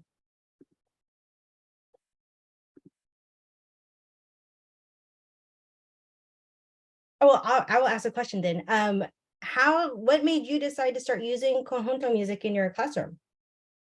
There was nothing about, obviously, my musical culture represented, and you hear a lot about mariachi, and mariachi is part of it, but it's not the heart of it. So I was like, we need to get this kind of out there. And also knowing that in the Valley, they have at the middle school and high school, they do have conjunto groups, and they have a conjunto festival. So it's in the schools there.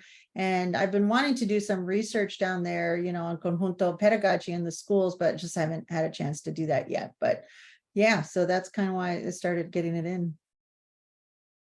Yeah, I know. I was also going to say, one of the things that I really like about how you presented this is that it gives departures for teachers to use movement, singing instruments, and dancing. And for someone that is maybe only does one or two of those or has a more eclectic approach and wants to do all of them, I love that there's a departure for all the different types of ways people may be teaching in their classroom. Yeah. Cool. Do you hear from other teachers that they are also using Kahunto in their classroom? Yeah, I've heard. Yeah, I've done this I do this well, it's not this one, but I do the other stuff that I didn't go through in the World Music Pedagogy workshops. And I've done a TMEA presentation on it, and they've been using it, and they say that it's great. So, and I used it with my little ones when I was teaching elementary, so it was super fun. Yay. All right. Well, thank you so much. We are on to our next presenter. Thank you. Thank you, Amanda. Okay, Jason Jones, PhD, is a native of the Appalachia region. Did I say it right? Appalachia. Appalachia. I'm sorry. We'll throw Appalachias at you if you don't say it right. Thank you. Appalachia region. Yes. Thanks. I was actually practicing that for like the last hour and still got it wrong. So sorry. I'm making an effort though. He currently serves as an assistant professor of music education at the University of Texas, Rio Grande Valley. Jones is an OAK certified Kodai teacher and has extensive Dalcroze training from the American Eurythmic Society. Woo! He has experience teaching elementary, general music, choirs, and strings to children in urban and suburban areas, as well as conducting collegiate treble choirs. He has presented workshops, research, and clinics on several topics for school districts, state, national, and international conferences, nonprofits, and universities. Please welcome Dr. Jason Jones, Dalcroze for Musicians with Mobility Differences. Thank you, Sky. And I want to say thank you to Dr. Soto for sure, because I'm in New York right now for Eastern NAFME, and it made me really homesick because Kahunto is just such a part of what we do down in the Valley. So thank you for some of the history on that I have been neglectful in looking up. So thank you so much for sharing that with me. Today, I'm going to talk to you about something that is quite important for me. And it is how to use Dalcroze with people, for musicians with mobility differences. One of the critiques of Dalcroze for me has been there's not a lot of guidance from Dalcroze himself about how to do his approach with those who can't move through the space. And so this alters how we might approach whenever we teach students that have multiple different types of abilities. So some of this today is partly based on research, but a lot of this is also based on my struggles as a Dalcroze inspired teacher and trying to figure out my place in the Dalcroze world after becoming a person with a mobility difference. So to begin with, I want to position myself, and so that you know where I'm coming from. So I have a compounded injury with a motorcycle wreck and illness that led to leg challenges. I use a cane on a regular basis. And only can move for a short time without the cane without pain. And so I taught 5 years without a mobility difference or without an assistive device, and I've taught 6 years with it. And through the 6 years has been it's been a challenge for myself as a pedagogue. So I want to begin though by defining what exactly is mobility difference. There's lots of words out there to use. And while I'm using mobility difference in terms of Dalcroze rather than a disabled person or a person who moves differently, but someone with a mobility difference. And so here's how I define it. A person whose walking gait deviates from the general population is how I generally define this in terms of in Dalcroze. This term to me recognizes that individuals can move in some way, but are merely different, not impaired. So when we use mobility challenges or something like that, it doesn't recognize that actually those bodies move too. They just don't move the way that other people do. So they move differently. So it asserts that persons with mobility challenges are not incapable and empowers them to understand how they move. So that is one of the goals when working with students with mobility differences or musicians with mobility differences, is not to focus on what they can't do, but instead empower them to see how they move themselves rather than a standard of moving. So Some of these mobility differences can be due to injury, illness, syndromes, birth defects, cognitive differences, or a combination of these. And so other definitions that may be helpful to you as you think about students with mobility differences is that a student could have a temporary mobility difference. And this is just like it says in the name, it's temporary. So eventually it just prevents them from walking their normal way, whatever that may be. And they are likely to fully recover and return to their normal ability. And so examples may be crutches, bandages, casts, etc. And I'm sure that you've come across some of these before where they have to sit out whenever you do your movement, right? Because they can't do it, or they're over there doing something special, you know, while everyone else is moving. And so I'm hoping today that you'll get some ideas on how to make it more inclusive for these students. So then we have permanent mobility difference. And these are musicians who do not walk like their peers. They may or may not experience challenges, but have some type of difference that prevents them from a normal walking gait. So I think about a student that I had that had cerebral palsy. She used an assisted device, a walker, and she was able to walk. She was mobile, right? That is the definition of walking, is being mobile. So she was mobile. But the movements that we did in class, I had to alter, and so she has her own normal walking gait, what's normal for her. So we tend to normalize what it means to move through the space, to walk. So this is kind of tackling this idea of normalcy. So some examples may be a limp, amputation, cerebral palsy, etc. You know, or my illness, for example. There's lots of these. Anything that prevents them that is permanent or is seemingly permanent. Mobility assisted devices, these are any devices used to provide independent mobility. It may be temporary or permanent. So wheelchairs, canes, crutches, walkers, braces, etc. So one thing that sometimes we don't consider is sometimes it's obvious, like it's obvious that I have a mobility difference because I have a cane, or if a limp is pronounced, or if someone's in a wheelchair, crutches, all these devices make things out in the open. But there are lots of students with hidden mobility differences. And what I mean by that is those are challenges experienced by a person that may not be obvious to an observer, right? And this could be pain, this could be nerve damage, this could be anything, but it's not seen. So here's an example. So I don't always need my cane to walk. I need it to walk long distances. So in my classroom when I teach, if I'm just standing in front of the class or walking from the piano back to my spot or walking in front of my students, I don't need my cane. But when I'm walking long distance, I really do need it. So in that moment in the classroom, I actually have a hidden mobility difference than when I have my cane. So I may be able to walk for a little bit, but then it causes a lot of pain.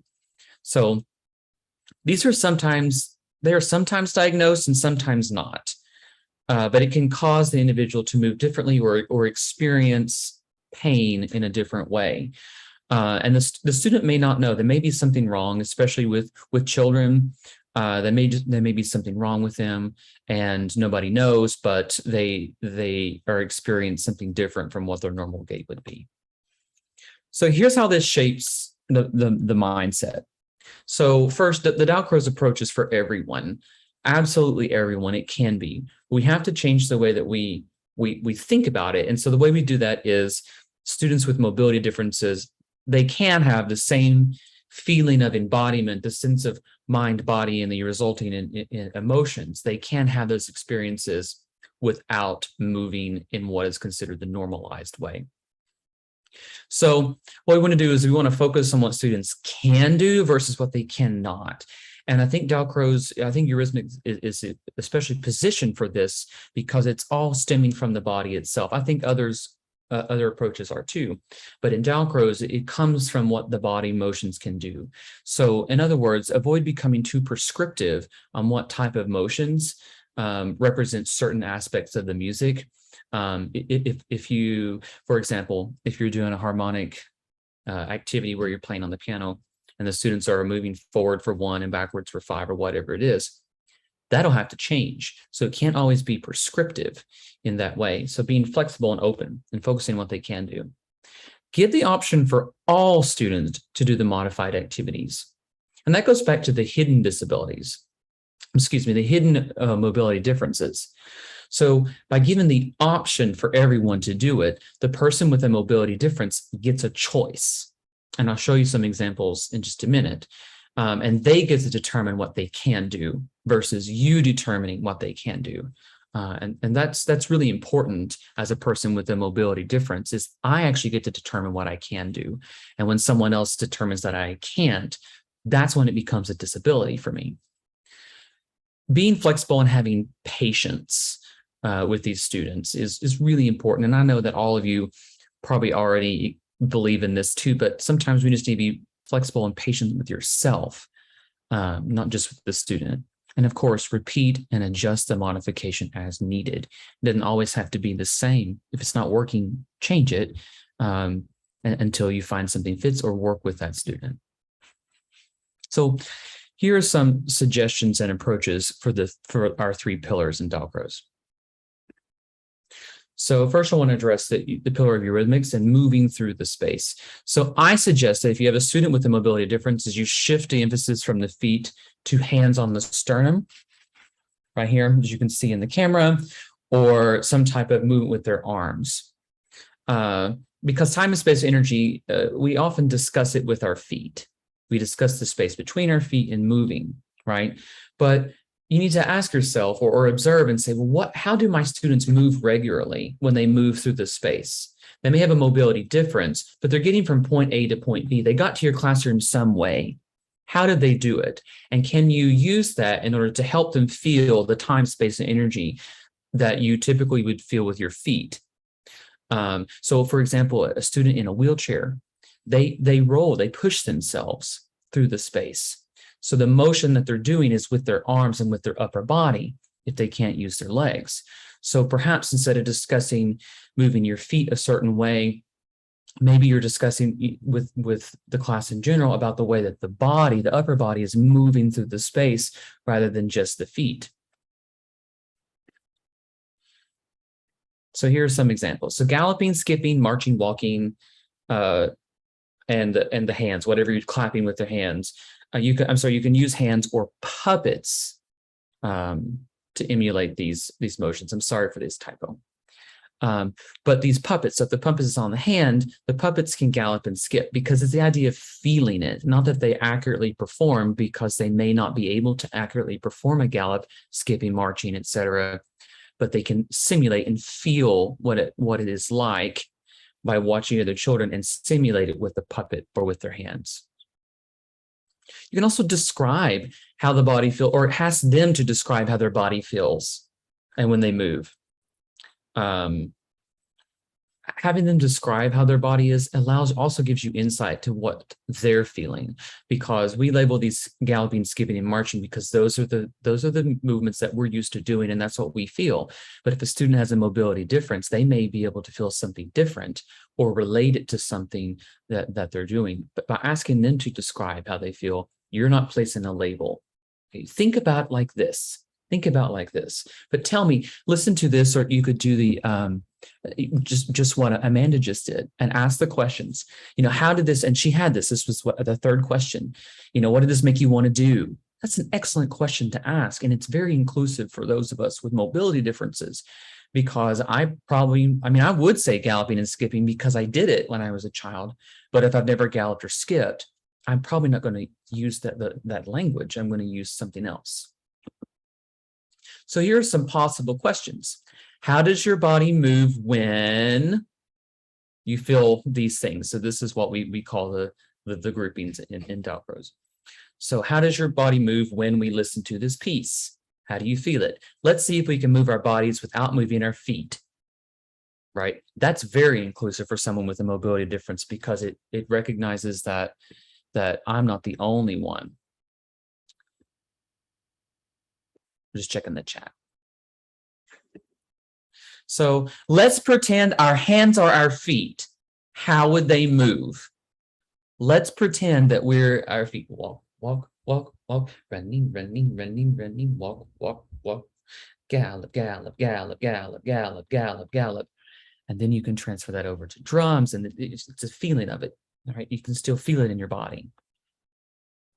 So one of the most popular things to use in Dalcroze is racquetballs, and I would be remiss if I didn't go over some mobility problems with using racquetballs. Obviously, if you miss and it goes by you, your partner's going to have to get it the whole time. Or if I drop a ball and it goes across the classroom, I'm going to have to walk across the classroom. And the more I have to walk, the more pain I experience and the less things I'm going to be able to do. Also, it's very challenging. You should try to sit down and bounce a racquetball at some time. And so students in wheelchairs or other assisted devices where they're sitting, it's really challenging. So giving the students the options of sitting or standing when bouncing the balls makes this more equitable for those of us with assisted walking devices that are not wheelchairs. Yes, it is challenging to sit down, but if we're bouncing, I need to sit. I really, really do. And one other thing is to use a different size of ball so that it's easily catchable. And so that way, if it does run off, or has less likely chance of running off if it's larger, because it's more likely to be caught. And so ball size is another. So if you're like me and you rely on the $25 budget your public school gives you, I'm not kidding, you can ask Kay because we taught in the same district, you have to buy this stuff yourself. So, or rely on others. So there's a company called Gopher that makes different size balls for PE. And so they have indoor tennis balls, which are essentially foam balls. They're not tennis balls. So they don't lose their bounciness. And they're easy to catch. They're soft. And they're, in my experience, they're less likely to roll away. But even if they did, they're large. So they're not going to go under your piano. They're not going to go under some of the stuff on the ground. You could also choose to roll over bouncing. I think this is, in my own teaching praxis, this is something that was underutilized until I became a person with a mobility difference, and I could not stand. So rolling, giving that same motion forward and catching, all involves the upper body and still gives the same feeling as this does if you're standing up. And of course, we have to talk about pulse and pulse division.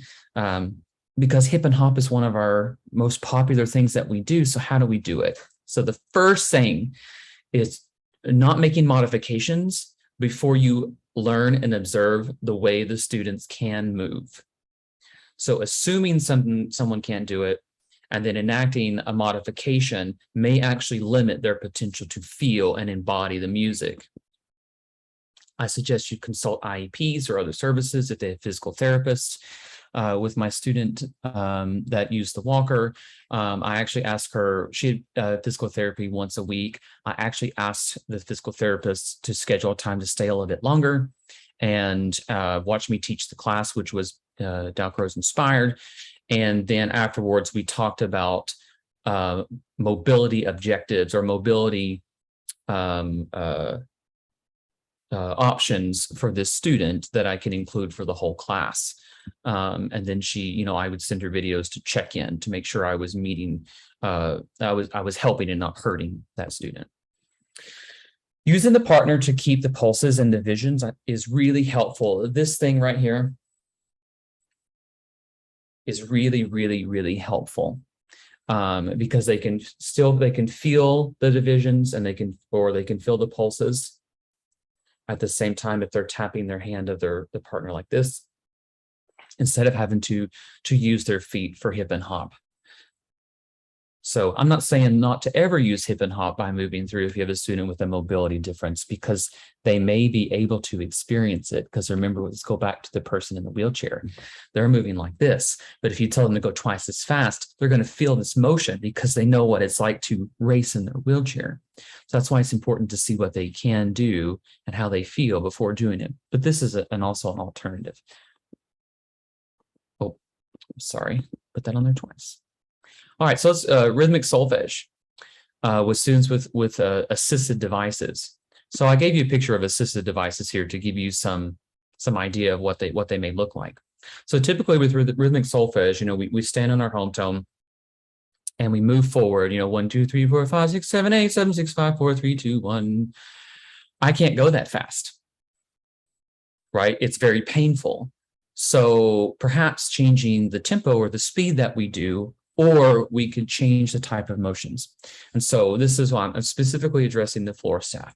There may be students with assisted devices that can do the floor staff at a particular tempo. And that is me. I can do the floor staff. I can feel it, right? I can feel it, but I cannot go quickly.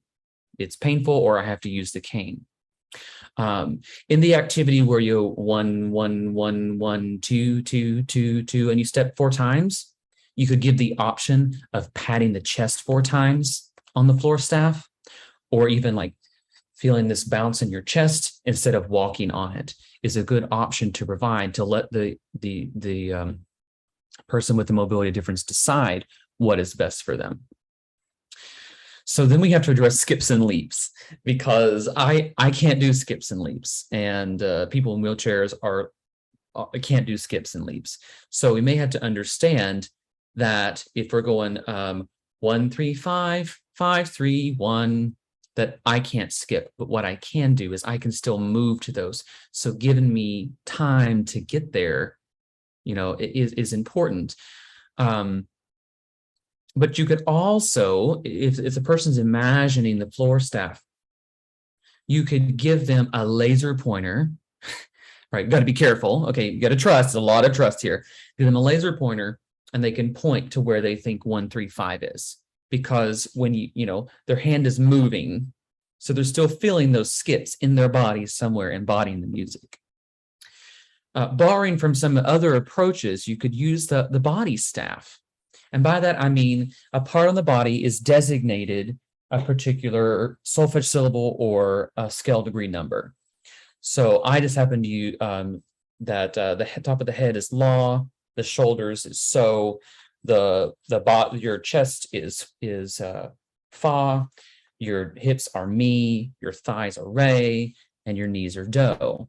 And if you're going any lower, of course, you subsequently go. And of course, ti and do is easy. So that way they can still feel, they can touch it, and their arms are moving. They can move what they can do, as opposed to just watching everyone else move the floor staff. Or they could show the directions with their hands without having to touch the body. So this allows them to experience the concept without needing to know the hand signs, and they can move their hand the direction it goes. And by providing this option, it allows even students who may have home difficulties and or home challenges and may be really tired, and they may be less willing to participate if they have to do the floor staff because they're tired. And it gives them this option of still feeling it in their body. So, plastic anime, this is something I really, really struggled with when I became a person with an assisted device, and really held me back in the certification process, because I just didn't know how I could do a plastic anime with an assisted device, or not being able to truly move through the space as I once did, or even as I felt like it should be done. And so thought about it.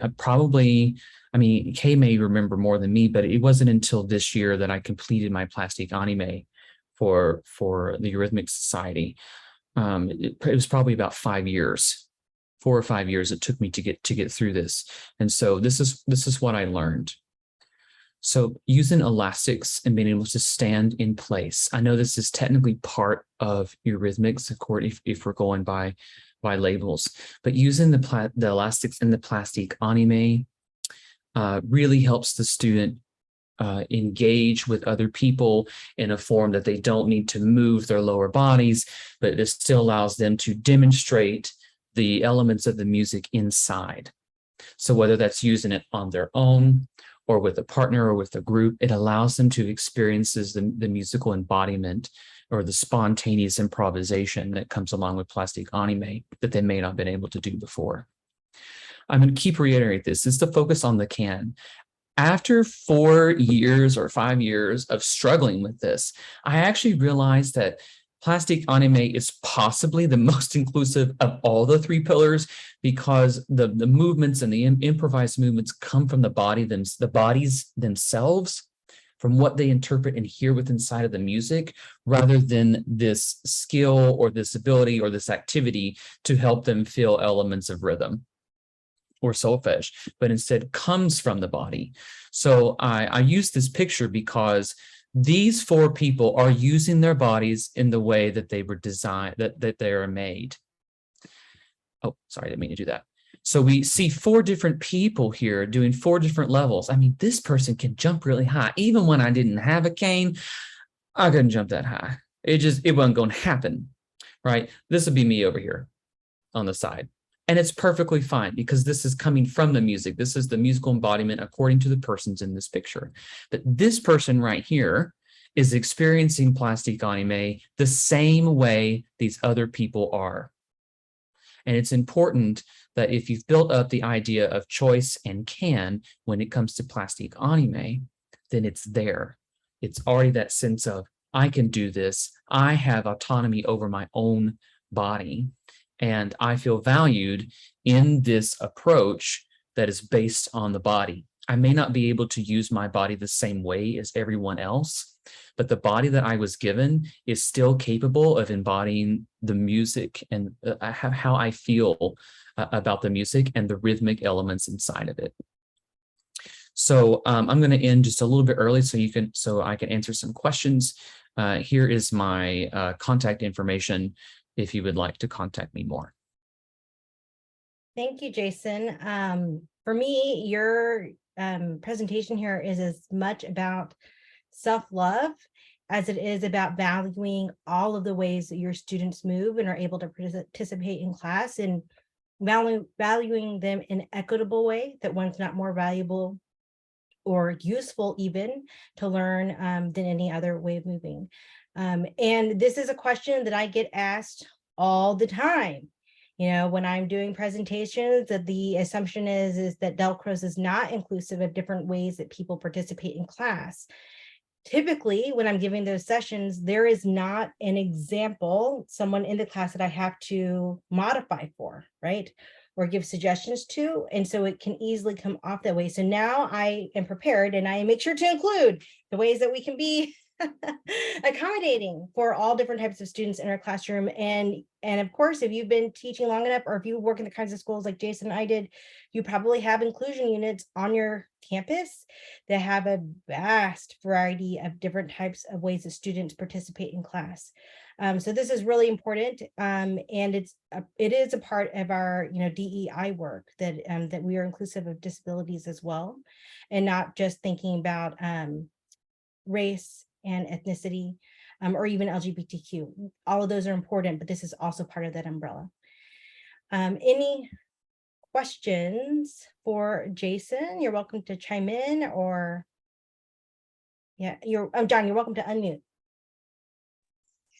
Hi, that was great to hear your presentation, Jason. And it's true that so many of our Delcros training programs are full of white people who can ambulate. It's so true. There's a lot of people that ambulate well. And last summer at the Dallas training program, there was a woman who during the plastic anime, she broke her finger.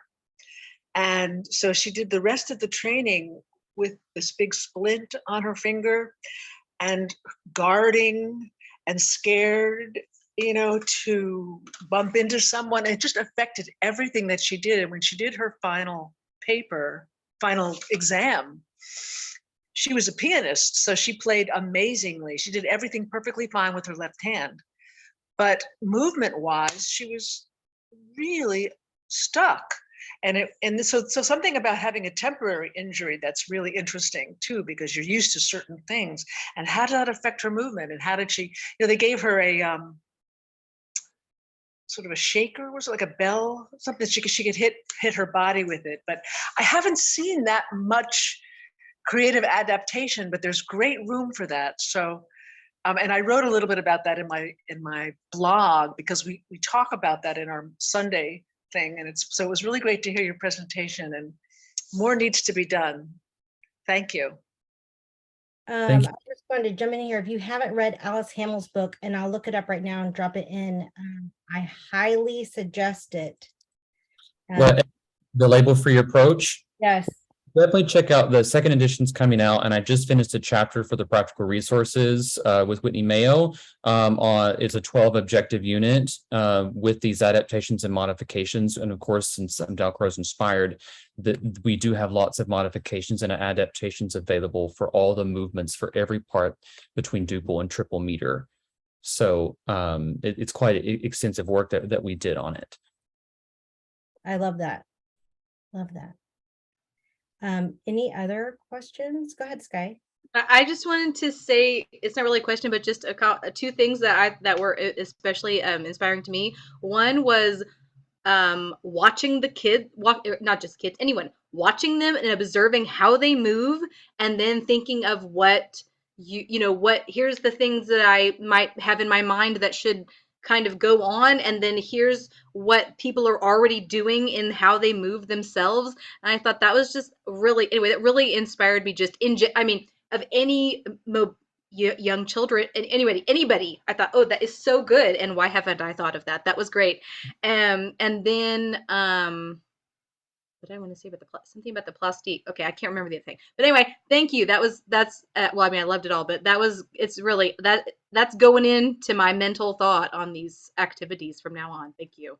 Thank you, and thank you to everyone in the chat. It was a long struggle to realize that I can still be a Dalcroze inspired teacher after receiving these compounded injuries and being having a permanent mobility difference. And I hope that my experience can be used to help those students in your classes or your students to still be able to experience the embodiment of music, which is at the core of the Dalcroze approach, and not feel left out like I did for 4 years. Mm-hmm. Go ahead, Don. I don't know if anyone was at the International Conference of Dalcroze Studies 2 years ago, I think it was. There was a woman who is in a wheelchair. I don't remember her source of injury. I think it was a lifelong, maybe neurodegenerative, and she was in a wheelchair, and she earned her Dalcroze certificate, which was a first. And I don't remember her name offhand, but if you want to email me, I can look it up for you. Great, thank you. Thank you, everybody. Thank you, Jason, for sharing today, both your own experience, but also how you have adapted that for your own students. And now we're ready for closing. Sky. Well, again, just to say thank you all so much for spending this time with us. And I can tell from the chat, everybody loved it. Thank you, presenters. Again, I always know that I'll be inspired, but wow, those were all different but yet connected, and it was just really beautiful. Thank you, everyone. And I can't leave you without saying one more time, please come on with us this summer and sign up for a summer workshop. Or if you're not a member, please join us, a discount just for you right here. And our national conference in October, registration opens August 1st. And okay, anything else I need to say, Kay? Can you go back to the membership discount code so I can find the count? So if you are not a member yet of the American Eurythmic Society, you can go to our website and type in this membership code for a discount.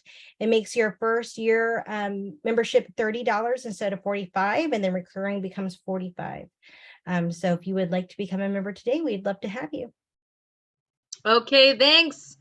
Stay safe, everyone, and we'll see you in October. Bye-bye. Bye, everybody.